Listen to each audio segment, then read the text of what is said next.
viral content. We're very excited about this and that we have some incredible influencers, hundreds of thousands of followers among these amazing professionals and millions of impressions. And what we hear a lot from professionals and estheticians at the Skin Games is that they want to get better at this sort of thing. And so we ran a panel this year at the Skin Games that had a lot to do with social media and how to boost your presence online. And we sort of wanted to carry that over into this year because it's something we see over and over again that people need help with and are interested in hearing more about. So we felt inclined to invite some of the not just viral influencers, but people that are just amazingly good people too. I've had incredible conversations with each of these panelists tonight on a personal level. And so to have them here willing to share this information openly means a lot to me. And I think it means a lot to our Skin Games crowd as well. So I want to welcome our panelists tonight and just briefly tell you who they are before they get to tell you who they are.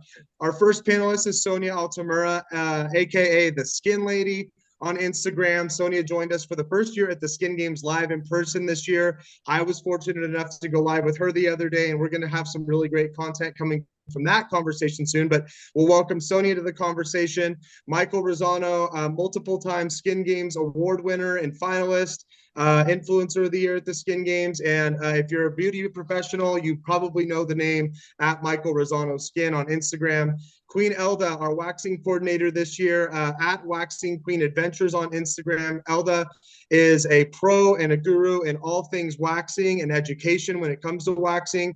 And Maddie Holmes, aka at Acne Maddie, also this year Maddie had her first experience at the Skin Games as well, and we'll be back with her line Mixie this year as a sponsor. And we are proud to have all four of you. So I want to welcome Sonia, Michael, Elda, and Maddie tonight, and get started with a little bit a question for, this one's going to be for everybody, because I think people are interested in getting to know the people behind the account, and the people like getting to know you guys personally is exciting, to be honest. And I know each one of you has a lot of humility, which I really respect, and you're very, and none of you like let anything get to your head, like, and I love that about all of you. But people want to know, and I'll start with Sonia. Was there a specific moment, Sonia, or piece of content that marked your big break in the industry as an influencer in skincare?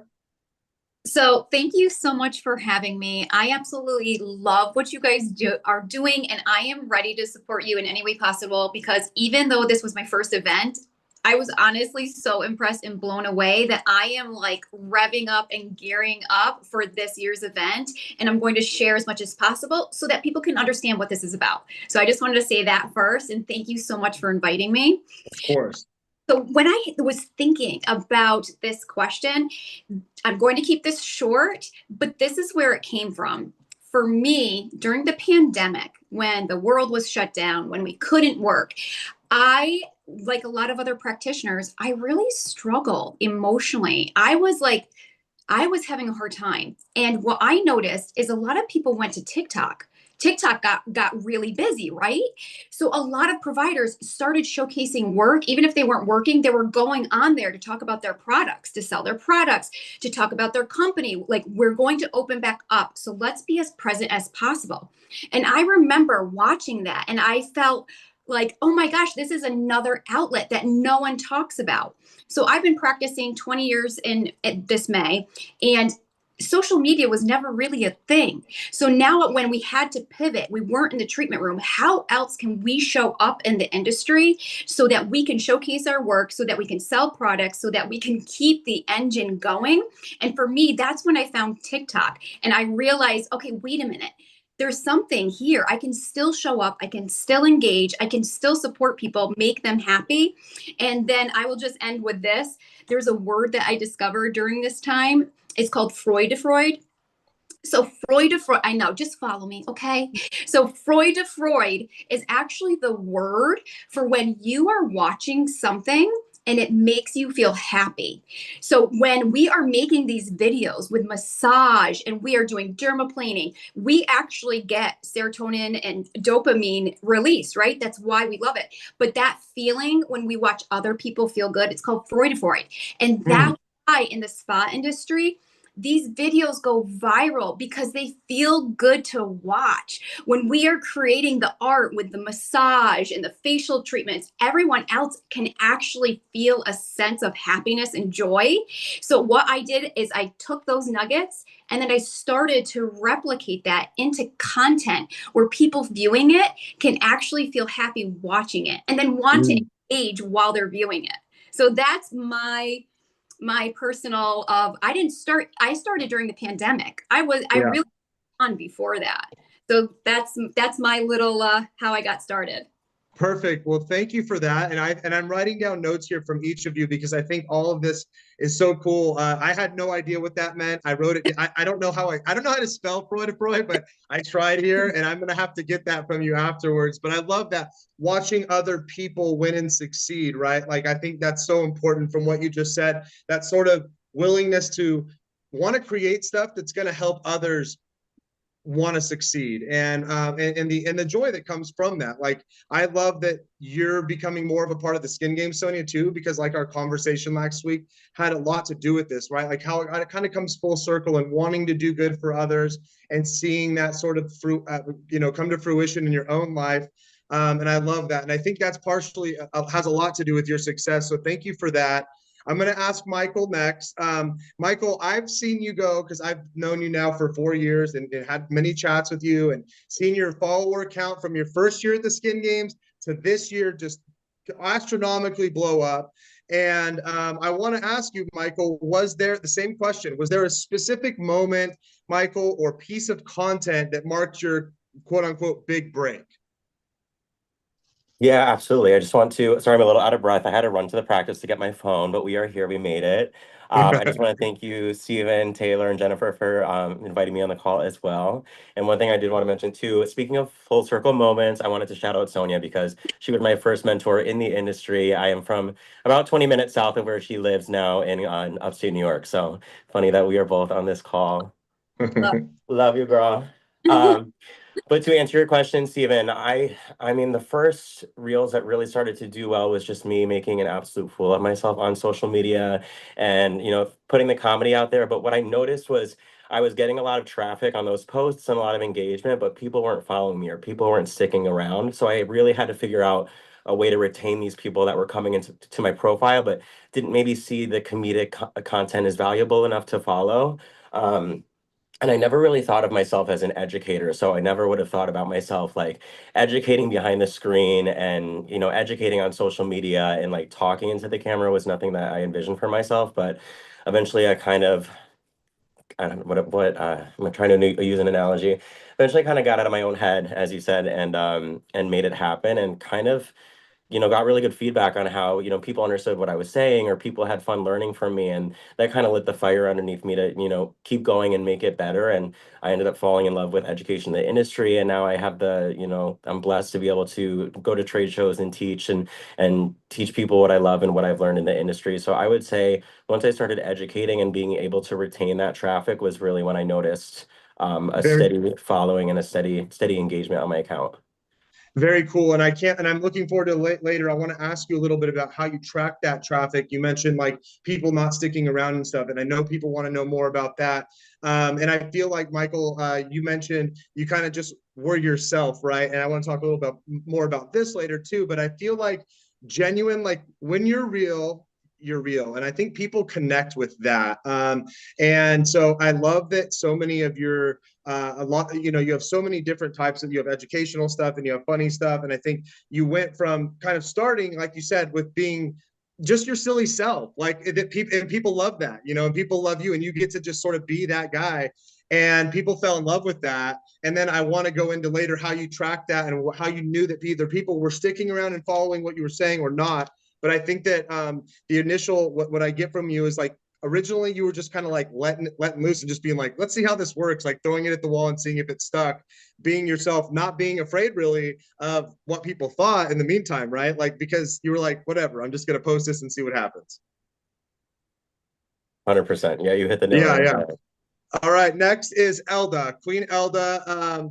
Elda, same. I'm going to ask the same question because I think it's important, and I want everybody to know a little bit about everyone's start and how they got going as somebody in the industry who people follow and who've gone viral. Is there a specific moment or one piece of content where you were like, wow, this is my big break, or wow, you can point back to that moment and go, that at that time I figured it out and here's what happened? Yeah, I think it was just a video that I never intended on posting.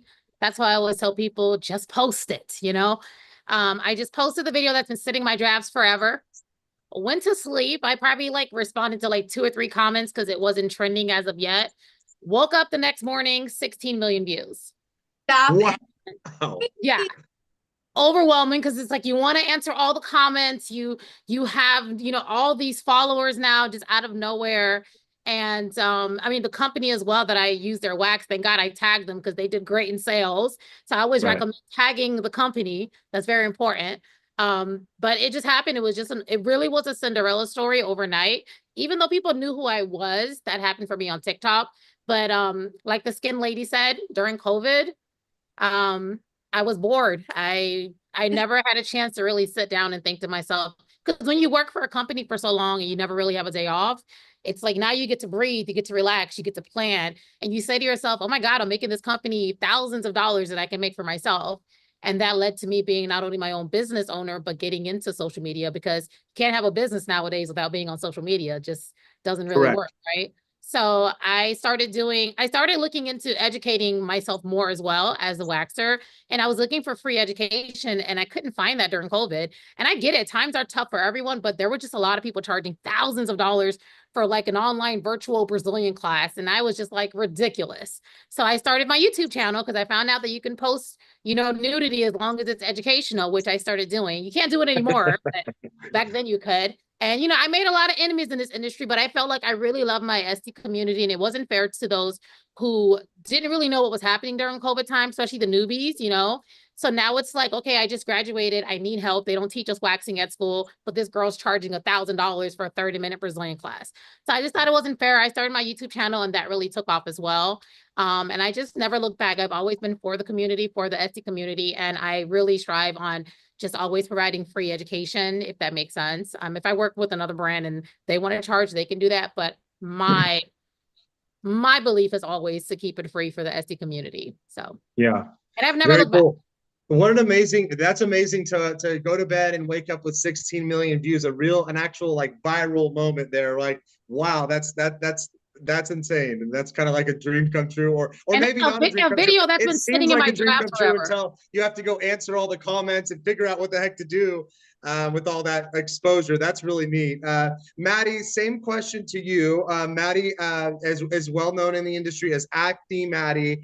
And I want to ask you, Maddie, was there a specific moment or period of time or like one piece of content like Elda's where like you got this big break and people were like, not like, and people already know do this to you at shows, want to take pictures with Acne Maddie and stuff. Like, what was that content that started that trend for people wanting to get to know you? Was there a moment or piece of content?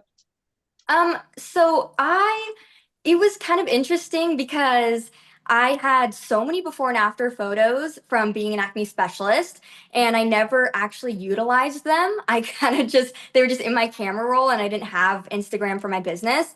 But I had already been an acne specialist for like 5 years and seeing tons and tons of clients. That's really all I did was acne all day, no other types of skins. So I had lots and lots of pictures, and I was like, okay, I should post these because they're great and they can promote, you know, people to come to me. So I started posting some, and I think it did take time to grow, but I think just posting my results, people were like, wow, like this is pretty crazy, the results she's getting. How is she doing this? And then I had these estheticians reaching out like, hey, you know, I use a product line that you're using. How are you getting these results? Like, how are you putting the products together? And so I started offering like, mentoring for estheticians and like, okay, how to like put together routines for certain types of acne. I think I started to grow more in that community of just kind of helping other estheticians that were acne specialists or wanting to be acne specialists, because I've been doing it for quite some time. And then as far as like going viral, to be honest, I think for me, it was kind of like a slow upward. It wasn't anything like overnight, but just posting educational stuff and then just my results. It's like I just got so much engagement on my results. Like, how is she doing this? And then I think one thing that really pushed me and my engagement was I posted my own like acne story. And I hadn't done that at first, which you would think that'd be something I would think of first to post because it's something personal. But I kind of was in my head a bit at first and thought, well, I'm an acne specialist. I need to promote that I have perfect acne-free skin because that's like my business. But I was like, no, I think people want to relate and they want to feel like I can understand what they're going through. Because when somebody comes in for their acne, I've had people come in and be like, I'm embarrassed to show you my face. And I'm an esthetician. Like they're there for help, but they're still embarrassed to show you what's going on. And so I think when I actually finally posted my before of what my acne was, and then my after of how I healed my skin and kind of talked about how I did that, people really started to like follow me from there because they were like, okay, this is an esthetician that's not just like born with perfect skin. Like she's gone through it and she will know how to help me not only like product wise, but emotionally, because it's an emotional battle too. And she gets it. So I think people really started to like follow me because I got more personal on that side of it, of what I went through with the acne. There was one video that is one of my more viral videos, I guess, on Instagram. It was one of my like really quick before and afters, like I guess transformations. I did not expect it to go as big as it did because I had never gone into like the million view type of like realm. But I had posted this video of my client who had like terrible, like just inflamed acne. It was so painful for her.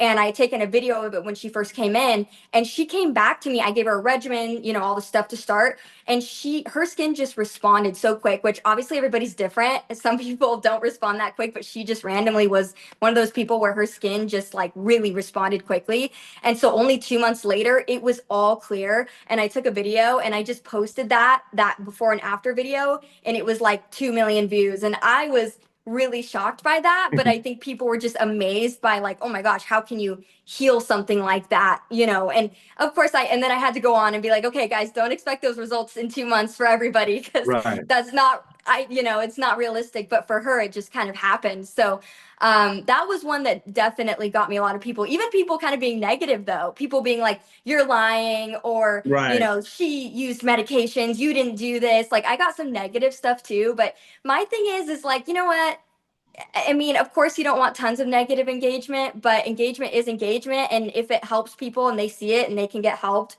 I mean, engagement's there. So I guess I won't be upset about it. But yeah, that was one that definitely kind of like got me farther as well.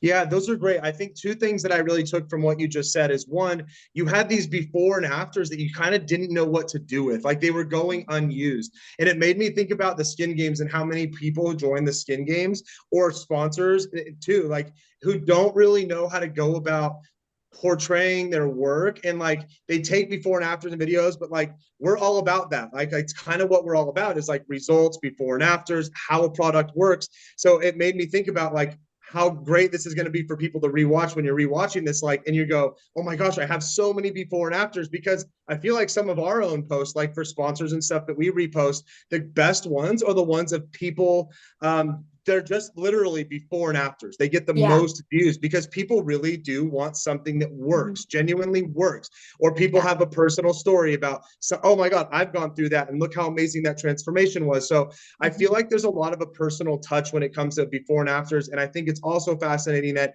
you had this content or these photos, didn't really know what to do with them, and that led to your success, just in that you're like, you know what, I'm just going to post them, I guess, and see what happens. So I think that's really interesting. And the other thing I want to touch on, not right now but in a few minutes, is negativity. I didn't even think about that coming into this, how to deal with negativity, because I think a lot of people are scared of that. They think, I don't want to post stuff because there's haters out there. I see people on other influencers, and I don't know how I would handle that. Like they're scared of the people going, oh yeah, right, you didn't do that, or that's not the same person, or BS, or whatever. Like there's some nasty Yeah. stuff out there. Like it's easy for Yeah. people to sit behind a keyboard and type things that are really mean. How do we deal with that? And I'm sure each Yeah. and every one of you has a story as it relates to that. So thank you for Yeah. those stories, Maddie, and thank you all of you for kind of telling us a little bit about one thing that you can remember about your journey to success.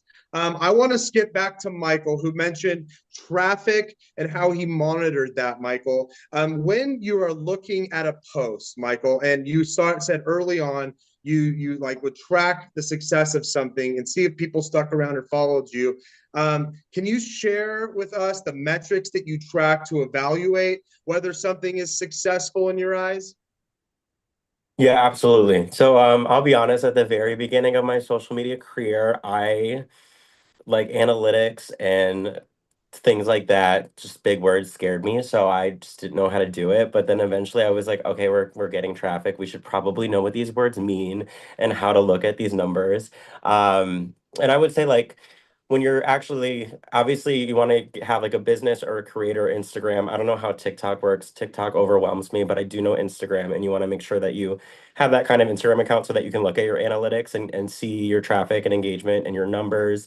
And so once I kind of figured out how to do that, I was able to look at a specific reel and see like, okay, this is getting, 200,000 or 300,000 views. And people are saving it, but they're not following, or people are, watching it but not engaging, stuff like that. So when I was doing a lot of the funny stuff, I noticed that it was, high views, really low. A lot of comments too, because people like to engage with the funny stuff in the comment section, but like the follows were kind of low, the saves were low. So that when I started to post the educational or the content where I was giving, something more of substance, I noticed that I was getting more bookmarks because that will build your engagement if people are actually save and bookmarking the posts, or I was getting more follows. So I kind of kept rolling with that. And I didn't want to stick to like just education or just funny, but I wanted to break it up a little bit, give a little versatility. Obviously, like Maddie mentioned, before and afters are really important as a provider. That's something that you can't skip either.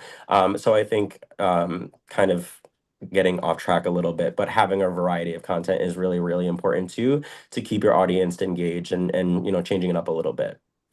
So when you see a piece of content, what sort of equates to success? It's sort of the trifecta, right? It's the views mixed with the follows, mixed with the engagement. Like, and if you're missing, for example, like this happens to us all the time on the skin games. Like we get stuff with thousands of views, but not that many comments, right? And I don't know, like, like we don't create a lot of content on our own end, but like, is it that you think that is like making it more personal, or is it like the hook in the beginning, or is it before and afters? Like what, in your opinion, really does snag the audience's attention into going down and commenting something? Yeah, I think it's important to mention too that like a niche is really important. Like obviously Maddie's, before and afters blow up. That is what she gets probably the most. Correct me if I'm wrong, Maddie, but that's probably what you get a lot of your engagement with. And with Yeah. Sonia, it's like the vibe, the German plain education, but also like the tranquility vibe. And for me, it's some of the education and some of the fun stuff. So I think it's important to find a niche and kind of run with that, because if you're kind of known for something, you're kind of known for that, right? So you'll kind of reach an audience that is kind of looking for that. I don't know if that answers your question super specifically, but I'd say niche down. I have a habit of getting off topic a little bit.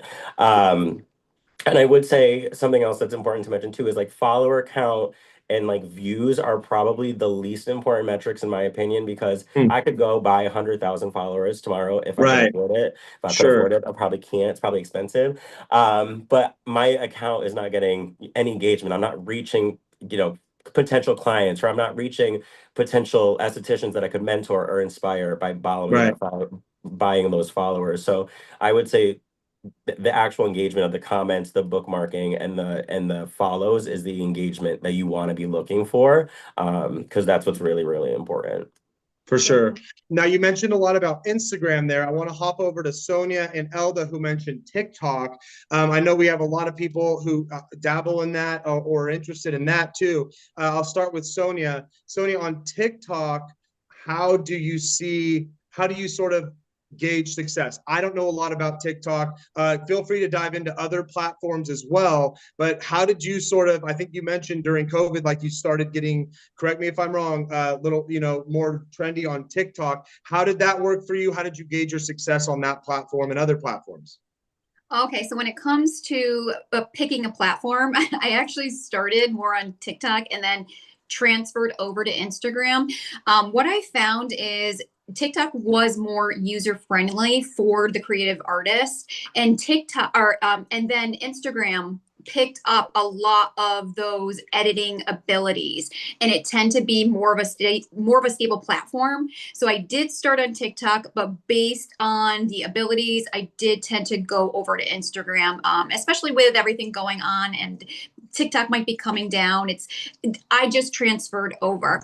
But when it came to wait, can you repeat the question? Because I was just wondering how you gauged your success on TikTok, or how you sort of managed, like Michael, we talked a little bit about metrics. Were you able to go and look at what sort of content was very successful and why, and what sort of metrics did you look at? Okay, so we're talking about conversions. So sometimes as an artist or a creative, I want to put up material, but a lot of times it's because I love creating it, or I get requests, or if I have a show coming up, or I want to feature a product. But it really comes from a heart-centered, being a servant's heart. I want to show people how they can do this, how you can duplicate this, and how you can scale. So conversion is incredibly important. I can throw a video up, but if nothing sticks, that means it's not converting properly. So I need to figure out, what do my viewers want? What do my prospective viewers want? And then based on the conversion. So if I notice after a video, viewership is awesome, likes are awesome, but like Michael said, the saves and the shares are most important. When I get an increased save and share rate, that to me can seem being monetized for the conversion. I'm getting more emails for coaching calls. I am seeing the money generating for the tuition sales for the class or product sales. So I'm able to see that and track that. I also don't have a massive following. I don't go for just the followers. I want to see who really wants to do this, who really wants to engage, who really wants to learn. Because like Michael said, you can buy followers. I'd rather have 100 followers that consistently spend money in what I'm selling. That way I can support my partnerships and any of the products that I choose to sell based on my niche. And then that also goes back to what Michael said. For me, a niche is, I just have a niche, right? I love dermaplaning. I have an origin story. It's my thing. I've been doing this a long time. You guys do the rest of the stuff, okay? I just want to do the one thing I love to do. And I also want to see all of my partners making money based on my niche, so that we are seeing all these, because here's the thing, we don't want to just sit on the internet. It needs to be intentional. So showing up authentic is important. Because authenticity is the highest vibrating energy. It can actually be measured. So when you show up as yourself and you're just authentic, people see that and they trust that because they feel that. And when they see it and they trust it and they feel it, they're going to spend money with you. And you need to duplicate that. All right, so that really good tidbits in there. One, I think we've heard twice now from Michael and Sonia. It's not about the followers so much at all as it is the saves and the shares. So if we're looking at those, gauging our posts, if we're looking at those posts and gauging the metrics, saves and shares sound like it's much more important than likes and follows and even comments. So I'm loving that. I can't agree more on authenticity. I sort of pride myself on just being myself as much as I possibly can. And usually that works. And there are times where it doesn't, because sometimes I'm a little bit off, a little crazy and a little loud. But I think being myself has resulted in a lot of really good connections, not just at work, but in my personal life and in every really realm of my life. I didn't know that about highest vibrating energy in terms of authenticity, but I love that as well. And so thank you for that. And I'm going to jump over to Elda, who mentioned not only TikTok, but YouTube. Elda, do you agree with Michael and Sonia about the saves and the shares? Can you talk a little bit about your journey on TikTok and YouTube and the metrics you gauge there? Yeah, I definitely agree. Especially for us, the classes and things that we're offering, we know most of the people have to be licensed, you know, so I feel like on TikTok and even on Facebook and YouTube, you're going to get various people that follow you who aren't licensed estheticians or cosmetologists. They're just there to watch and they just enjoy what you do, but it doesn't benefit you because if you're teaching a class in something specific, they can't sign up. They're not eligible. Does that make sense? So I've recently learned that my biggest following of estheticians are on Instagram. So I have to be more engaging on Instagram, which I normally am not. So I have been forcing myself to learn Instagram, which is the weirdest thing ever because I feel like Instagram is super hard, where Facebook, TikTok is super easy for me. But I believe that, you know, you want people to share, you know, the more shares, the better, because the more eyes. I recently, actually, it's so funny, Jennifer was talking about my song earlier. A girl, I think she's in Scotland, she got her first viral video and she just used my song and it's just been trending for a couple months now. But, you know, the people in her comments, you know, she's getting a lot of negative like attention too. They're saying like, oh, that's the Waxing Queen song, give her credit. I didn't make the song to keep it for myself. I made it for the waxers to enjoy it. You know what I mean? And I'm happy to hear that it's kind of gone all over the world now, because I never thought someone from Scotland would have gone viral off of it, but she is, and I'm so proud of her. And I reach out to her to let her know to just, you know, just, you're going to get negative, you're going to get positive, just let it go into one ear, not the other. This is your moment, enjoy it, because, you know, a win is a win. I don't care how small it is, it's a win. But I definitely believe that when it comes to the conversions, it's really important. Like, I know, like, it's not about the followers, but it's about the right followers. Does that make sense? Yeah. Yeah. So I personally, sometimes I love when someone follows me and I can see that they're an esthetician, because I want to follow them right back. Like, it's not that, like, you know, because realistically, I can't follow everyone back. Like all 860,000 TikTok followers, I can't follow them all back, right? But I definitely love to know that estheticians follow me, because then when I'm making my videos and my content and I'm doing my classes, I know who's looking at what, who's liking what. And TikTok just now, they just changed it to where you can see everyone who liked your post. So you can really, I go through it, or have my assistants go through, and they're like, oh my God, so many STs have seen this and liked it. I'm like, perfect. And then I can do a follow-up video to that and target that same video, if that makes sense. I just always try to find a way to make it make sense, because it is complicated, especially when you do it alone. I don't have a crew. I don't pay people to do my editing or anything. I do it all myself. I don't know about you guys, but I'm a one woman stop over here. So Yeah. I focus on everything, and I really look at the bigger picture, just stay focused. Like, I'm always about the Esty community and then entertaining as well. And like Michael said, I like to keep it fun and educational, and I like to make sure people remember me. I feel like you can't watch a video now and see a skeleton waxing without thinking about Waxing Queen doing it first. So, you know, little things like that. Or if you hear, who has time to make a whole video, a rap video about waxing only, Stephen? Have you ever heard of that? No. And I've made several songs, and people just hear that one viral one, but I've made several songs already. So I like to just do things that separate me from other people. And I like to let my funness and my personality convert over to my followers, if that makes sense. Well, there's a common theme, I think, in everything that we're hearing tonight, and that is authenticity, and that is being your true self. And I think that shines through in a lot of people's work. And there's just that energy. I think when real meets real, real recognizes real. And I commend all of you for that. I want to, and I have it written down here, by the way, Elda. I'm going to check out your songs. I haven't seen them, but I can't wait. I'm going to go check them out after this with my wife. I want to go back to something Maddie mentioned, and that's negativity. And this wasn't on some of our questions that we were going to talk about tonight, but I feel like it's really important to ask this question, because I feel like it's sort of an elephant in the room when we're talking to people who we're talking about authenticity, right?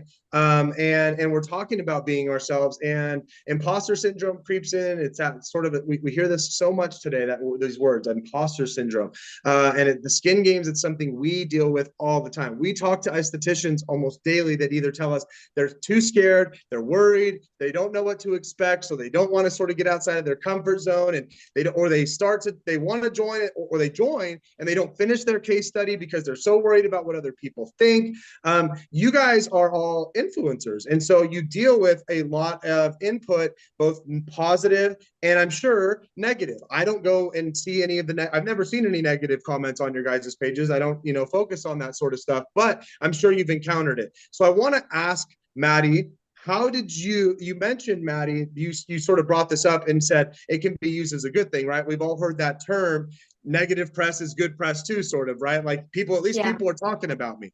But internally, we're human. How did you first deal with that when you saw on a post, maybe someone said, oh, she didn't really do this, or whatever the comment may have been? How did you deal with that negativity, not only internally, but maybe externally? Can you tell us a little bit about that? Yeah, so, well, and what's funny is I just wanted to say this too, because of like, just like Michael's content and everybody. It's so funny how we all have different like niches that do well for us, because with my content, when I've tried to do like the funny type of stuff, because that is kind of my personality, but when I've tried to post stuff like that, it's just like not my niche. So it doesn't do very well. My niche is so the people that follow me, I guess you could say, are so much more like, we don't really care about you being funny. Tell us how you're clearing acne. Like, we literally don't need you to be funny. We just want to like know how you're doing, the before and afters.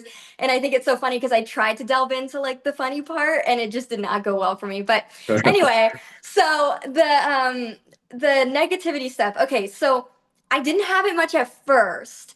It really didn't start happening until I was a little higher in my following, which I think is natural because you Yeah. have more views, and so more people are going to be opinionated and want to say something. So I think the first times I started getting some like hate, which was kind of weird for me because I didn't think that would happen on a page like mine, is I started posting just kind of like very opinionated things about like how I treat acne. It was like, you know, I don't love the dermatologist creams. I don't love this, or I don't give this to my clients, or I, you know, like I was kind of going a little bit more out of my comfort zone and saying like, look, you guys want to know how I treat acne? Like, I'm just going to tell you straight up, like, I don't use tretinoin. Like, I don't, you know, I help tons of people that Accutane doesn't work for. So I kind of like started getting a little bit more, I guess, direct.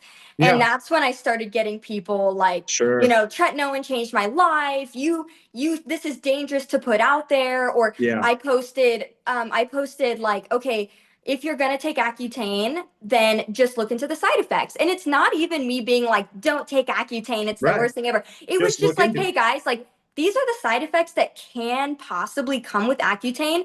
I'm putting it out there because I see hundreds of people that come to me after taking it. Like, this is something I deal with on a daily basis.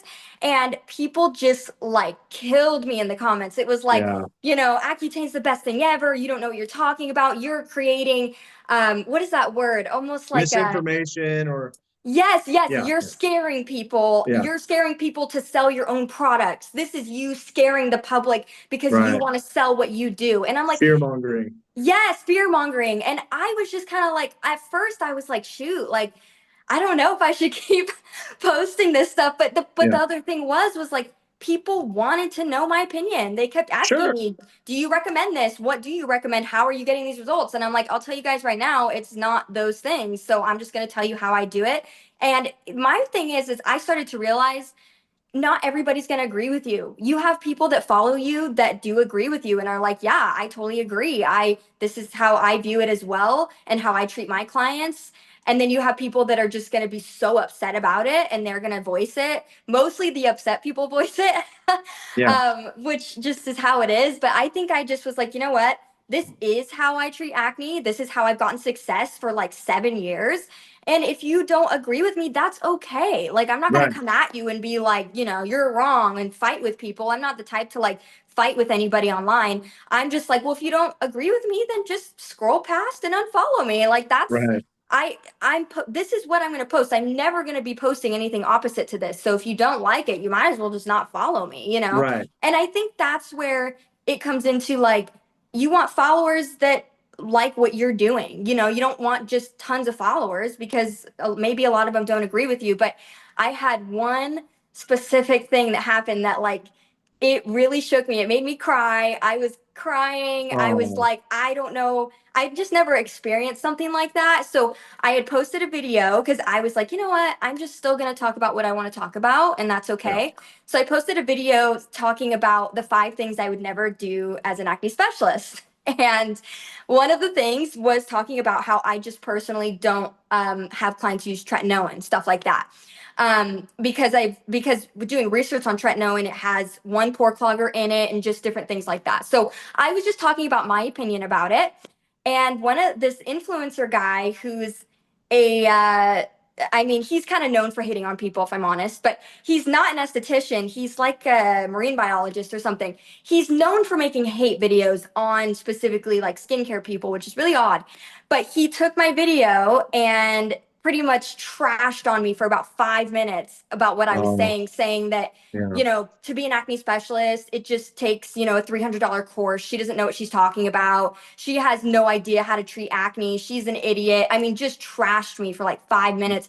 And I'm looking at it like, this is gonna get so many views. I'm like, I just like got so overwhelmed because I never had somebody make something that publicly like hate towards me. Yeah, public shaming, literally. Yeah, like with my face on the video and tagged me and everything. And I was just like in disbelief because I was like, okay, I get it. Like people don't agree, but like it was kind of extreme. And I just like started crying and I'm like, what do I do about this? And it got like 30,000 views or something. And I just like I called my mom and she was like, look, you know what? Like the thing you have to realize is like you have to realize that you're getting to a point where people want to talk about you. And that takes success. It takes work. It almost like it takes work and success to have somebody want to use you to trash you. Like, which is a weird thing to think. Yeah. No, but my mom's like, just look at it as success. You got to a point where an influencer thought it was worth his time to trash you to get views because he knew that you were known in that industry and he wanted to use your name to trash you to get views. And my mom was like, look, the video is going to be here and gone. You know, it might go viral for a minute, but it'll be gone after a week. And it's just, I'm not going to lie, it's hard, but you get, you know, you just kind of have to push through. Well, I really appreciate you sharing that with us and the public shaming. You know, I think it's a really interesting sort of. So exactly. Janice said, "Mama said make lemonade." Right? What do we do when it feels like like the world's sort of against us in that moment? Well, one, yes, things that are viral on the internet literally last not very long, which is a tribute to all of your success here because you've continued to stay as successful as you are through the trials and tribulations. But it also is like, it's kind of like, hey, you know what? This guy spent his time trashing. Like, I'm taking up space in this guy's head, and he's like literally thinking about how he can trash me to get views. Like, that shows him how successful. That shows me how successful I am. Like, boom, like get out of here. Whatever. And I almost wanted to make like a video back to it, but I was like, I'm not going to give it the time of day. I'm glad, and I'm glad you didn't, because sometimes that's what we revert to, and I'm glad we're talking about this. Is like our sensitive inward selves want to be like, F this guy, like I'll tell him why I'm right, and like, but when it like, in fact, like, let's go back to authenticity. Like, who are we? Am I that type of person that needs to go tear him down now, or am I the type of person who can go and, like your mom said, look at why is this guy doing this? It must be because I'm pretty darn popular and I have a lot of good things to say. And I'm glad that you shared that with us. I'm going to jump over to Michael on this. Michael, have you dealt with negativity when it comes to your posts, and how do you handle that internally and externally? Oh, yes, I have. I mean, I think it just comes with the job of social media, and you really, really have to have a thick skin and kind of prepare for it because, like Maddie said, if you're doing well and you're reaching a lot of people, you're going to find people that don't agree with you and disagree with you, strong enough to where, they want to make a video where they're publicly shaming you, which is not okay. But Maddie, you're obviously doing something right. If, he felt that he needed to do it, probably a little bit of envy, a bit of envy on his end. But yeah, it's definitely something that comes with it. Nobody wants to read negative comments about themselves, but I'm sure the four of us on this call that are doing it have 98% positivity. So you really just have to focus on the positive comments and not so much think about the negative comments.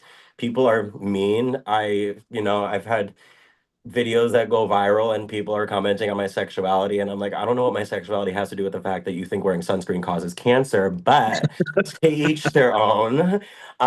So just at this point, I prepare for it and laugh. I'm also at a point too where I think like I've been fortunate to have this platform, and I think with having a platform, you kind of owe it to your audience, your followers, to just really, speak what you believe in. If you're ever hesitant about posting something that you feel strongly in and you want like a friend to fact check, I do that all the time. But I've had, several experiences in the industry where I decided to publicly defend someone that maybe was getting a lot of hate in the industry, or, speak up for other estheticians or consumers that are getting, all this negativity or talk bad about over something that I agree with, that I know is right, but there's just people being mean, that I have, openly invited negativity in because I'm going to defend that person or I'm going to speak my mind. Right. But I think that comes with me having a platform. I think I owe it to myself and to people around me to always, defend and speak what I believe in. So at this point, I kind of just like rock with the negativity because sometimes I put myself in the position to get it. But as long as I'm being authentic to myself and creating a safe space and a educational space for like the people that matter and the people that see what I'm trying to do, because I know that my efforts and my intentions are to do good for this industry. That's all I really care about. I think it's interesting, and we only have about 10 more minutes, and this call could go hours. You guys, you're really good at this, and I love this conversation. And this went a little bit longer than I wanted on this topic. I just think it's really important, and you mentioned it, Michael. Also, there is a time and place to speak, right? And we've had the same.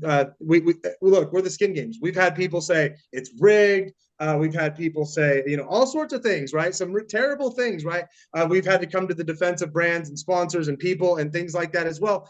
I think the important thing to remember when we do that is, one, pause, right? Like, because it's really easy for people to want to react because we know, we love them. That's our friend, whatever. And to pause, right? And go, and I'm not always good at this, right? And go, you know what? Let's look inward. How can we best say this in a loving way? Like, how can we best come to this person's support because they need that, but do it in a loving way? And there is a way to incorporate love with defending people and defending ourselves, and it's not always easy. And so I want to just touch on the fact that you said that there is a time and place to stand up for what we believe in, and I think we can always do that in a position of love if we try hard enough and pause. I don't want to spend any more time on the negativity. I think that was really good, and I think people deal with that quite a bit. So I'm going to skip over to sort of lessons and advice to the people that are going to be rewatching this and are watching this now. We're going to get hundreds of estheticians rewatching this, sponsors and judges as well, who are active in the community and are looking for advice on social media creation. So I'm going to go to Sonia on this. What's the biggest mistake you've made or that you see creators make? And, obviously this is tough to say, right? Like what's a mistake to you may not be a mistake to me, but what's something that you see a mistake that, or just personally talk about a mistake you made when trying to go viral or create content, or that people make when they're trying to create content that you just are like, that doesn't work. Great. Thank you so much. I'm going to try to make this as short as possible because I love talking to you guys. I do know. Yes. When it comes to adversity, there is like no other way for me to say it except I'm an Italian from New York.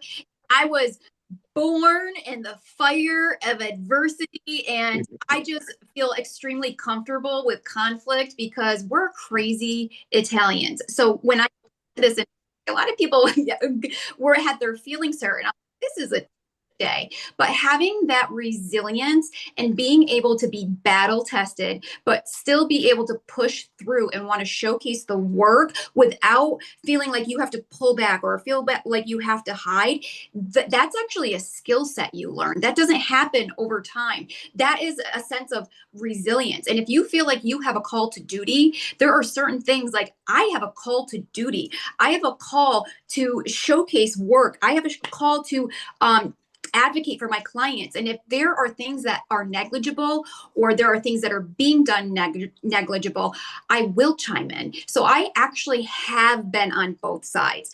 I've been considered a bully and then also an advocate. But when it comes to your niche, when it comes to your skill set and your expertise, sometimes you do have to put yourself in the fire so that you have to put yourself sometimes in the fire. If those are your principles, you have proven strategies, proven results, and unfortunately, it can be in opposition to another influencer but we are negligent to the clients. We can't be showcasing work for views, for clicks, for shares. So for other professionals, I don't know about you guys, I get stuff sent to me all the time. I am like the fact checker. I don't know when I became the fact checker, but I have so much content sent to me. Is this right? Is this right? And it's like, when did I become? And then there are times where I'm like, okay, this is actually negligence and we need to step in. And I know I'm going to get roasted. I know I am going to get eaten alive because of who it is, but it's not right. And we need to remember that we need to keep everything client centered and not content centered. And one thing I do want to say to Michael and Maddie, when I was listening to you guys, and I wrote notes, so I'm sorry I'm not looking at you right now. Maddie, I absolutely love that you shifted. Like, you are funny. You are so sweet. You are so down to earth. But your consumers said, we don't want to see the personality. We want to see the protocol. So what I hear is dive into the protocol. You're so sweet. You're so nice. They want to hear the protocol because you are so strong in that area and they want that. And when it comes to the acne, you are showing your sweet side, because with acne, it is a whole wound healing process that requires compassion, it requires cadence, and it requires clarity. And even with the conversation that you just had, I feel like you just delivered me a consultation based on how you are practicing. So I would continue to lean in that. And then one other thing that I don't know if the viewers will pick up on this, you actually just gave a strategy and a hook. You shared one of your virals that said 5 things I would never do. Yeah. 5 things is actually a strategy. Using a number, the viewer actually knows I'm tuning into this and I'm going to get 5 things. And not only am I going to get 5 things, the second part of the strategy, 5 things I would never do. So you saying one hook is 5 things. The second hook is my expertise and my So you just rolled that in without even knowing that you just rolled that in to the conversation of strategy and then conversion and increasing viewership. There are times I don't know if I'm going to get roasted. And then I say, you know what? It's just the internet. Okay. I'm not performing dialysis. I am trying to cure people. Well, we're not using the word cure, whether it's acne or teaching them strategies. At the end of the day, we need to say we're doing our best. It is really hard to put yourself out there. We're going to make mistakes, but I'm also going to show up, be accountable, and then my track record, right? Because we have that too. Okay, I got street cred. Your track record, our track record is going to show that we are professionals, we are heart-centered, and we are trying to showcase how to help others reach their goals, reach their mission, and make it obtainable through this free digital platform. So you guys already covered so much, and I love that. So thank you guys so much. Thank you, Sonia, and a proud member of the Loud Outspoken Italian Club here. So, hey, I love it. Elda, I want to skip over to you and talk about how much time you put into your social media content. I know you represent a number of different you work with a number of different brands. You've talked a little bit about how you became viral literally like overnight with some stuff. How much time, Elda, do you put into your social media content? I see you live very often. I know that you do put a lot of content out there. How much time do you put into it? And for somebody who's looking to break through, as you mentioned, this is inherently part of the job these days, having a social media presence, right? I talked with Sonia a lot about this last week in our interview, that you don't necessarily even have to be a social media person. Like, I don't love social media personally, but for my business, I know that for the skin games, like, I inherently had to learn it. And I've come to really understand it much better and understand how important it is for the skin games and for businesses in general. So Elda, how much time do you spend on your presence on social media? And how much time do you recommend somebody in the treatment room or who's working full-time in the spa as an esthetician or waxing professional? How much time should they be putting into their presence online? So me personally, when I first started off, I tried to keep that momentum going from that viral moment, because you can't slow down sometimes. That's just, people tend to forget you. I've been in Texas the past 3 days and everyone thinks I'm dead. Like, they're like, oh my God, like, no videos, what's going on? What I mean? So, I mean, I came back today and I posted like 4 videos. I'm trying to like get back, back into, back into it. But I always tell people start off with, maybe 3-4 videos if you're looking for a moment, a viral moment. Your best chances are posting at least one of those videos for the day are going to trend very well. I tend to notice that when I post 4 videos a day, one of them at least goes viral. That's just what I notice I'm at right now. But I also like to find a day like a Monday and I schedule time to actually edit content, or I have wax models come in, whatever it needs to be done. But I think it's important to try, especially the way that social media is now, you can actually schedule your posts. You don't have to post every day. You can have everything scheduled. So if you find one peaceful day where you can do that and schedule stuff, it makes your life so much easier. So I tend to do that as well. That helps me out. But I think a lot of people think they have to post longer videos too. Like, to get to the point where you want to be monetized, you can start posting 7-10 second clips, and once you get your following, then you do the requirements like 1 minute long videos or whatever. I just posted a 7-second video today and it's going viral on Facebook. So you just never know what's going to go viral. You just never know. But you definitely have to show up. I like to tell people that my voice is, my vibe, and my face is the brand. So I know that I have to be on camera every now and then, even though I hate it. And then you just got to follow the 5 C's. You got to stay cool. You got to stay calm, confident. You have to post the content, and you have to be in control. That's very important. So I just follow the 5 C's, and it helps me out a lot. I like that. Cool, calm, confident, content, and control. I like it. We're running out of time. I want to give everybody 1 minute now, and in this minute, just give us a final thought on what you've really thought was important that we talked about today, and that what beauty professionals who will rewatch this ought to take with them. I heard so many good things just in the last few minutes, from the hooks that Sonia mentioned, right? A number that's so weird because it's true. Like when I see a story or something and it's like right away, 5 things to know about whatever it is for me. Like I love baseball. My kids play baseball, like 5 mistakes that whatever, like I watch it. So it's interesting to think about that. I'll start with Maddie. 1 minute, Maddie, on sort of a final thought on what we've talked about today in relation to social media and building your presence on online. Yeah, I think that definitely like using hooks like that we were talking about, that's definitely something that can be utilized for people to feel like more engaged with your video, like they want to stick around and watch it.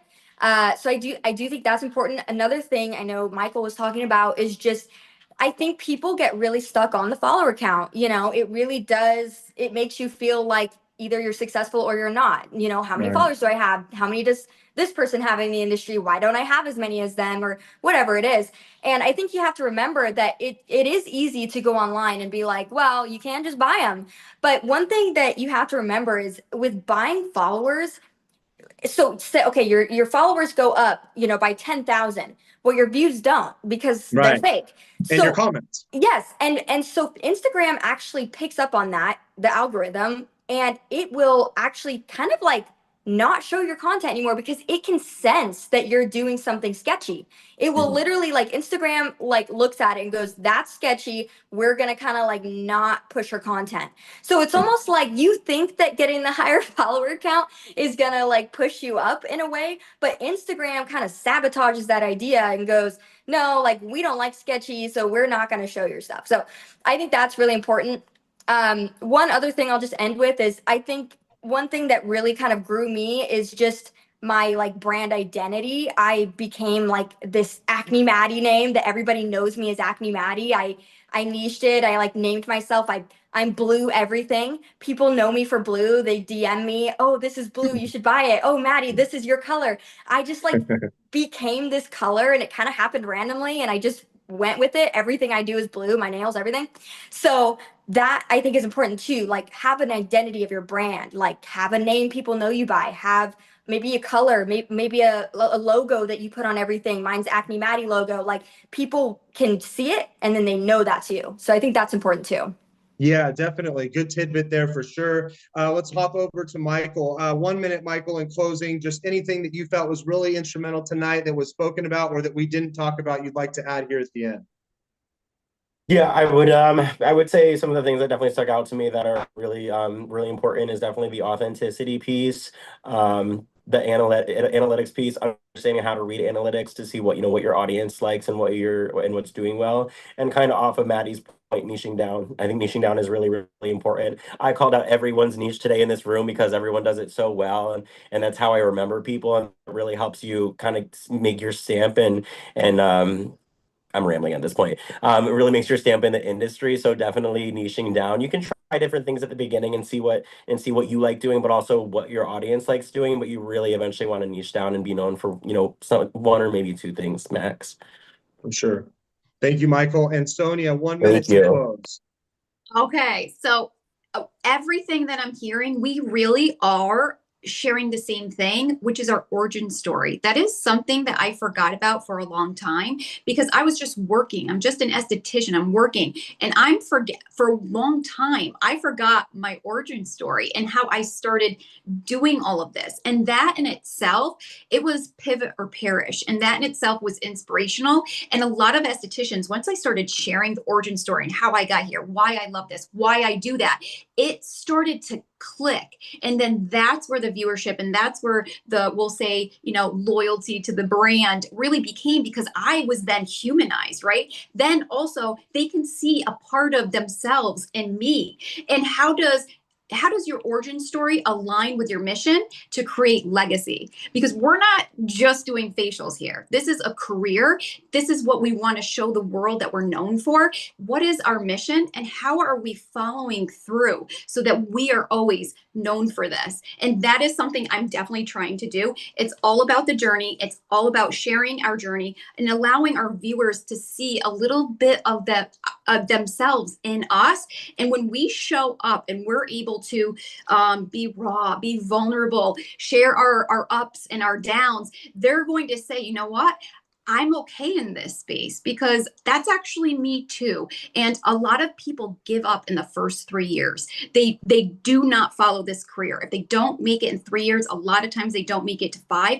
And it's not because of the skill set. They give up on themselves because they can't see it. They can't see it done. So when we're showing up like this, I know this is corny, but it's almost evidence that it's possible. And Michael, you too, me too. I'm like the most ridiculous person. And I tell people I'm the most ridiculous person, but whatever, you're watching me. But allowing that space for people to start feeling comfortable, and a lot of challenge energy in classrooms really shuts down learning. That's definitely one thing I've learned. So showing up on social media open, it really does disarm people that typically shut down or have that challenge energy. Then they start to have that receiving energy. And when you have that receiving energy, you can learn so much. And I can't tell you how many times I've heard estheticians are making friends on my page. They're on my page viewing the content. Before they know it, they're meeting each other. They're engaging with each other.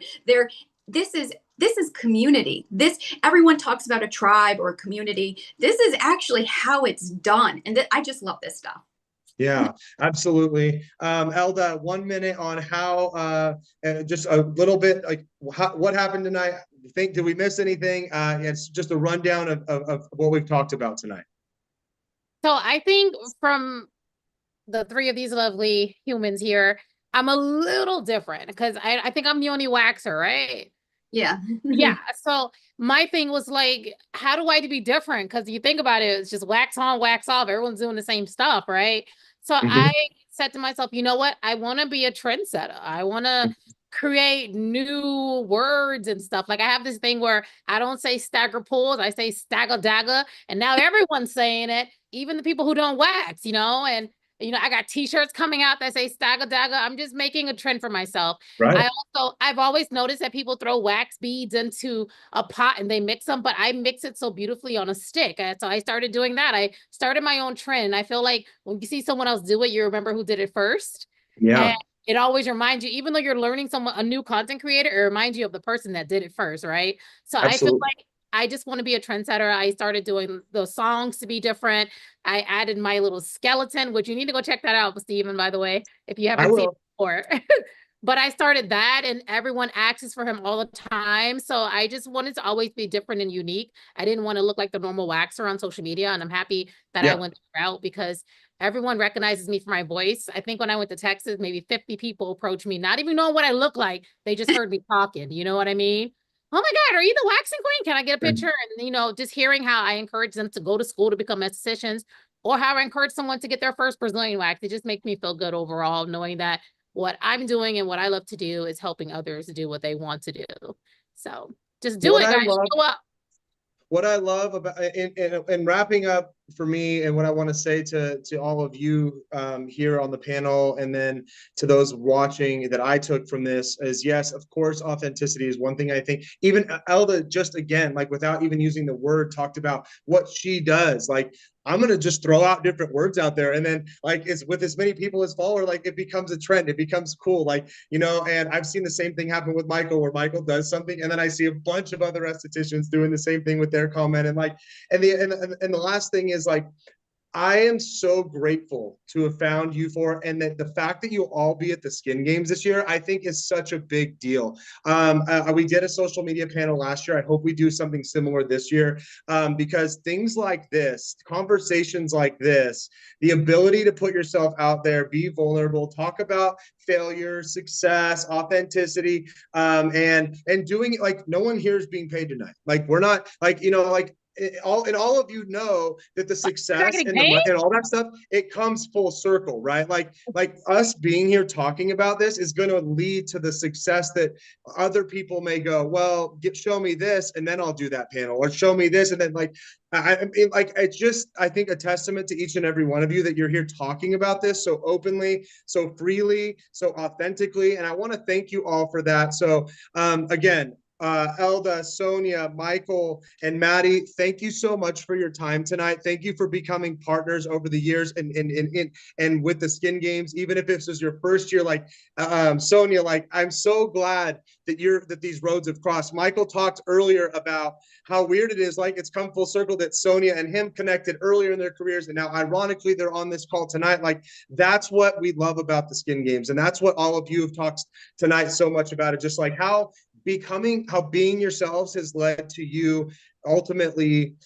being so successful in your careers by sort of paying it forward and then seeing it come full circle. So I want to thank you all for being here. Just again, guys, like I can't wait to see you in Dallas. It's 10 months away. It will fly by. And I know I'll see all of you at some shows in Vegas and stuff coming up. But thank you for being here tonight. It means a lot to us at the Skin Games. And I look forward to seeing all the comments that people drop on this. We're going to post it on our YouTube, put it in the newsletter next week. So hopefully we can help a bunch of people get out there and get their social media content posted and going viral, guys. Thanks so much tonight. Thank you. Thank you. Thank you so much, guys. Bye. Thank you, guys. Thank you.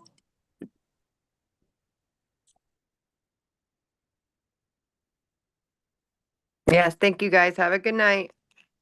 Good night.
Want some more pasta? What'd you think, man?